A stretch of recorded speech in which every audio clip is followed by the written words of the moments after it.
ಎಲ್ಲರಿಗೂ ನಮಸ್ಕಾರ. ಕರ್ನಾಟಕ ಪರೀಕ್ಷಾ ಪ್ರಾಧಿಕಾರದ ಕಡೆಯಿಂದ ಪೊಲೀಸ್ ಇಲಾಖೆಯಲ್ಲಿ ಖಾಲಿರುವಂತಹ ಇನ್ನೊಂದು ನೇಮಕಾತಿಗಾಗಿ ಅಧಿಸೂಚನೆ ಬಿಡುಗಡೆ ಮಾಡಿದ್ದಾರೆ. ಅದೇನೆಂದ್ರೆ ನೀವು ಸ್ಕ್ರೀನ್ ಮೇಲೆ ಕಾಣ್ತಾ ಇರೋ ಹಾಗೆ ಪೊಲೀಸ್ ಇಲಾಖೆಯ ಸಶಸ್ತ್ರ ಪೊಲೀಸ್ ಕಾನ್ಸ್ಟೇಬಲ್ ಹುದ್ದೆಗಳ ನೇಮಕಾತಿಗಾಗಿ ಅಧಿಸೂಚನೆ ಬಿಡುಗಡೆ ಮಾಡಿದ್ದಾರೆ. ಈ ಒಂದು ನೇಮಕಾತಿಯಲ್ಲಿ ಒಟ್ಟು 1500 ಹುದ್ದೆಗಳು ಖಾಲಿ ಇರ್ತವೆ. ಸಶಸ್ತ್ರ ಪೊಲೀಸ್ ಕಾನ್ಸ್ಟೇಬಲ್ ಹುದ್ದೆಯ ಈ ನೇಮಕಾತಿಗೆ ಸಂಬಂಧಿಸಿದಂತೆ ಅಧಿಸೂಚನೆಯಲ್ಲಿ ತಿಳಿಸಿರುವಂತಹ ಪ್ರಮುಖ ಮಾಹಿತಿಗಳನ್ನು ಈ ವಿಡಿಯೋದಲ್ಲಿ ತಿಳಿಸ್ಕೊಡ್ತಾ ಹೋಗ್ತೀನಿ. ಆಸಕ್ತಿ ಇರುವಂತಹ ಅಭ್ಯರ್ಥಿಗಳು ಈ ವಿಡಿಯೋನ ಪೂರ್ತಿ ನೋಡಿ ಮಾಹಿತಿಯನ್ನು ತಿಳ್ಕೊಳ್ಳಿ.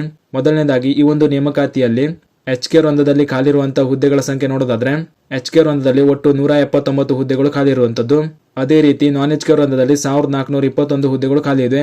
ನಂತರ ಈ ಒಂದು ನೇಮಕಾತಿಗೆ ಅರ್ಜಿ ಸಲ್ಲಿಸಲು ಬಯಸುವಂತಹ ಅಭ್ಯರ್ಥಿಯ ಶೈಕ್ಷಣಿಕ ವಿದ್ಯಾರ್ಥಿ ಯಾವ ರೀತಿ ಇರಬೇಕು ಅಂತ ನೋಡೋದಾದ್ರೆ ಅರ್ಜಿ ಸಲ್ಲಿಸುವ ಪ್ರತಿಯೊಬ್ಬ ಅಭ್ಯರ್ಥಿಯು PUCಯನ್ನು ಪಾಸ್ ಆಗಿರಬೇಕು ಅಥವಾ PUCಯ ತಸಮಾನ ವಿದ್ಯಾರ್ಥಿಯನ್ನು ಹೊಂದಿರಬೇಕಾಗಿರ್ತದೆ. ನಂತರ ಈ ಒಂದು ನೇಮಕಾತಿಗೆ ಅರ್ಜಿ ಸಲ್ಲಿಸಲು ಬಯಸುವಂತಹ ಅಭ್ಯರ್ಥಿಯ ವಯೋಮಿತಿ ಬಗ್ಗೆ ಮಾಹಿತಿಯನ್ನು ನೋಡ್ತಾ ಹೋಗೋದಾದ್ರೆ ಅರ್ಜಿ ಸಲ್ಲಿಸಲು ಬಯಸುವಂತಹ ಎಲ್ಲ ಅಭ್ಯರ್ಥಿಗಳು ಕನಿಷ್ಠ 18 ವರ್ಷವನ್ನು ಹೊಂದಿರಬೇಕಾಗಿರ್ತದೆ. ಹಾಗೂ ಸಾಮಾನ್ಯ ವರ್ಗದ ಅಭ್ಯರ್ಥಿಗಳಿಗೆ ಗರಿಷ್ಠ 33 ವರ್ಷದವರೆಗೆ ಅರ್ಜಿಯನ್ನು ಸಲ್ಲಿಕೆ ಮಾಡಬಹುದಾಗಿರ್ತದೆ. ಪರಿಶಿಷ್ಟ ಜಾತಿ, ಪರಿಶಿಷ್ಟ ಪಂಗಡ, ಪ್ರವರ್ಗ 1 ಮತ್ತು ಪ್ರವರ್ಗ 2A, 2B, 3A, 3B ಅಭ್ಯರ್ಥಿಗಳಿಗೆ ಗರಿಷ್ಠ 35 ವರ್ಷದವರೆಗಿನ ಅಭ್ಯರ್ಥಿಗಳು ಅರ್ಜಿಯನ್ನು ಸಲ್ಲಿಕೆ ಮಾಡಬಹುದಾಗಿರ್ತದೆ. ಅದೇ ರೀತಿ ಕರ್ನಾಟಕ ಅರಣ್ಯ ಪ್ರದೇಶದಲ್ಲಿ ವಾಸಿಸುವ ಬುಡಕಟ್ಟು ಅಭ್ಯರ್ಥಿಗಳಿಗೆ ಗರಿಷ್ಠ 38 ವರ್ಷದವರೆಗಿನ ವಯೋಮಿತಿ ಇರಲಿದೆ. ಹೀಗೆ ಈ ನೇಮಕಾತಿಯಲ್ಲಿ ಈ ರೀತಿಯ ವಯೋಮಿತಿ ಸಡಿಲಿಕೆ ಇರುವಂತದ್ದು.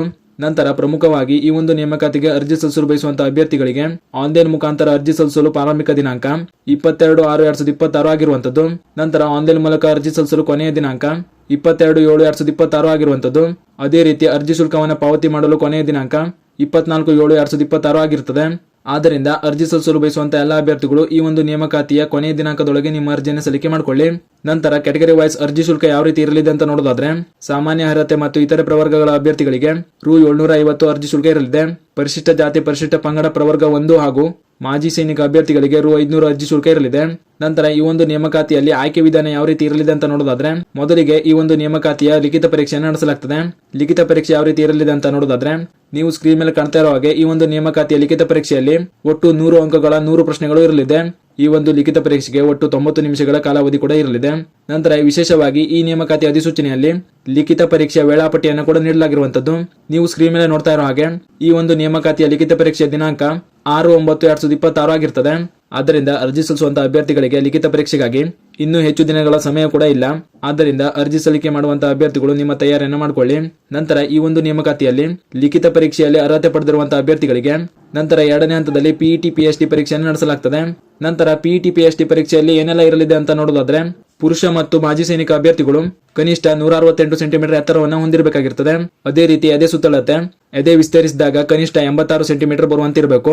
ನಂತರ ಕರ್ನಾಟಕ ಅರಣ್ಯ ಪ್ರದೇಶಗಳಲ್ಲಿ ವಾಸಿಸುತ್ತಿರುವ ಬುಡಕಟ್ಟು ಪುರುಷ ಅಭ್ಯರ್ಥಿಗಳಿಗೆ ಕನಿಷ್ಠ 155 ಸೆಂಟಿಮೀಟರ್ ಎತ್ತರವನ್ನು ಹೊಂದಿರಬೇಕಾಗಿರ್ತದೆ. ನಂತರ ಫಿಸಿಕಲ್ ಎಂಡೋರೆನ್ಸ್ ಟೆಸ್ಟ್ ಬಗ್ಗೆ ನೋಡೋದಾದ್ರೆ ಪುರುಷ ಅಭ್ಯರ್ಥಿಗಳಿಗೆ 1500 ಮೀಟರ್ ಓಟ ಇರಲಿದೆ. ಇದನ್ನ ಪುರುಷ ಅಭ್ಯರ್ಥಿಗಳು 6.5 ನಿಮಿಷದಲ್ಲಿ ಕಂಪ್ಲೀಟ್ ಮಾಡಬೇಕಾಗಿರ್ತದೆ. ಇದರ ಜೊತೆಗೆ ಉದ್ದ ಜಿಗಿತ ಅಥವಾ ಎತ್ತರ ಜಿಗಿತ ಮತ್ತು ಗುಂಡೆಸತ ಕೂಡ ನಡೆಸಲಾಗ್ತದೆ. ಅದೇ ರೀತಿ ಮಾಜಿ ಸೈನಿಕ ಅಭ್ಯರ್ಥಿಗಳಿಗೆ 400 ಮೀಟರ್ ಓಟ ಇರಲಿದೆ. ಇದನ್ನ 2 ನಿಮಿಷದಲ್ಲಿ ಕಂಪ್ಲೀಟ್ ಮಾಡಬೇಕಾಗಿರ್ತದೆ. ಇದರ ಜೊತೆಗೆ ಉದ್ದ ಜಿಗಿತ ಅಥವಾ ಎತ್ತರ ಜಿಗಿತ ಮತ್ತು ಗುಂಡೆಸತ ಕೂಡ ನಡೆಸಲಾಗ್ತದೆ. ಉದ್ದ ಜಿಗಿತ, ಎತ್ತರ ಜಿಗಿತ ಮತ್ತು ಗುಂಡೆಸದ ಮಾಹಿತಿಯನ್ನ ನೀವು ಸ್ಕ್ರೀನ್ ಮೇಲೆ ನೋಡ್ತಾ ಇರಬಹುದು. ಈ ರೀತಿ ನಿಮಗೆ PET PhD ಪರೀಕ್ಷೆಯಲ್ಲಿ ನಡೆಸಲಾಗ್ತದೆ. ನಂತರ 2ನೇ ಹಂತದಲ್ಲಿ PET PhD ಪರೀಕ್ಷೆಯಲ್ಲಿ ಅರ್ಹತೆ ಪಡೆದಿರುವಂತಹ ಅಭ್ಯರ್ಥಿಗಳಿಗೆ 3ನೇ ಹಂತದಲ್ಲಿ ಮೆಡಿಕಲ್ ಟೆಸ್ಟ್ ನ ಮಾಡಲಾಗ್ತದೆ. ಹಾಗೂ ಮೆಡಿಕಲ್ ಟೆಸ್ಟ್ ನಲ್ಲಿ ಅರ್ಹತೆ ಪಡೆಯುವಂತಹ ಅಭ್ಯರ್ಥಿಗಳಿಗೆ ಕೊನೆಯದಾಗಿ ಫೈನಲ್ ಮೆರಿಟ್ ನ ಮೂಲಕ ಹುದ್ದೆಗಳಿಗೆ ಆಯ್ಕೆ ಮಾಡಲಾಗ್ತದೆ. ಹೀಗೆ ಈ ಒಂದು ನೇಮಕಾತಿಯಲ್ಲಿ ಈ 3 ಹಂತಗಳ ಮೂಲಕ ಹುದ್ದೆಗಳಿಗೆ ಆಯ್ಕೆಯನ್ನು ಮಾಡಲಾಗ್ತದೆ. ಆದ್ದರಿಂದ ಅರ್ಜಿ ಸಲ್ಲಿಸಲು ಬಯಸುವಂತಹ ಅಭ್ಯರ್ಥಿಗಳು ಈ ಒಂದು ನೇಮಕಾತಿಯ ಅರ್ಜಿ ಸಲ್ಲಿಕೆಯ ಕೊನೆಯ ದಿನಾಂಕ ಅಂದ್ರೆ 22/7/2026 ಒಳಗಾಗಿ ನಿಮ್ಮ ಅರ್ಜಿಯನ್ನು ಸಲ್ಲಿಕೆ ಮಾಡಿಕೊಳ್ಳಿ. ನಿಮಗೇನಾದ್ರೂ ಈ ನೇಮಕಾತಿ ಬಗ್ಗೆ ಹೆಚ್ಚಿನ ಮಾಹಿತಿ ಬೇಕು ಅಂದ್ರೆ ಈ ನೇಮಕಾತಿಯ ನೋಟಿಫಿಕೇಶನ್ ಡೌನ್ಲೋಡ್ ಲಿಂಕ್ ನಾನು ಈ ವಿಡಿಯೋ ಡಿಸ್ಕ್ರಿಪ್ಷನ್ ನಲ್ಲಿ ಹಾಕಿರ್ತೀನಿ. ಅಲ್ಲಿಂದ ನೀವು ಈ ನೇಮಕಾತಿಯ ನೋಟಿಫಿಕೇಶನ್ ಡೌನ್ಲೋಡ್ ಮಾಡಿ ನೋಡ್ಕೊಳ್ಬಹುದು. ಇದಿಷ್ಟು ಈ ನೇಮಕಾತಿಗೆ ಸಂಬಂಧಿಸಿದಂತೆ ಪ್ರಮುಖ ಮಾಹಿತಿಯಾಗಿತ್ತು. ಇದೇ ರೀತಿ ಈ ನೇಮಕಾತಿಗೆ ಸಂಬಂಧಿಸಿದಂತೆ ಮುಂಬರುವಂತಹ ಮಾಹಿತಿಗಳಿಗಾಗಿ ನಮ್ಮ ಚಾನಲ್ ನ ಸಬ್ಸ್ಕ್ರೈಬ್ ಮಾಡಿ ಇಟ್ಕೊಳ್ಳಿ. ಹಾಗೂ ಈ ನೇಮಕಾತಿಗಾಗಿ ಅಧಿಸೂಚನೆ ಬಿಟ್ಟಿರುವಂತಹ ಮಾಹಿತಿಯನ್ನ ನಿಮ್ಮ ಸ್ನೇಹಿತರಿಗೂ ಶೇರ್ ಮಾಡಿ ಅಂತ ಹೇಳ್ತಾ ಈ ವಿಡಿಯೋನ ಇಲ್ಲಿಗೆ ಮುಗಿಸ್ತಾ ಇದ್ದೀನಿ. ಧನ್ಯವಾದಗಳು.